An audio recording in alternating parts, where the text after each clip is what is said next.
కొత్తగా రక్షించబడే వాళ్ళకి శ్రమలు వస్తాయి, జాగ్రత్తగా ఉండండి.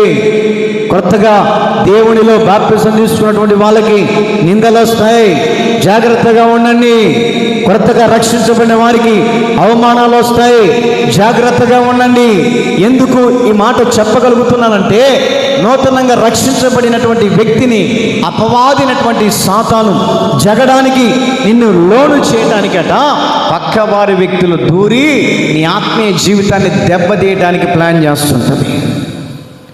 నిన్ను ఏ విధము చేతనైనా పడగొట్టడానికి, లోకములోనికి ఈడ్చుకొని వెళ్ళటానికి ఎన్నో ప్రయత్నాలు చేస్తూ ఉంటుంది.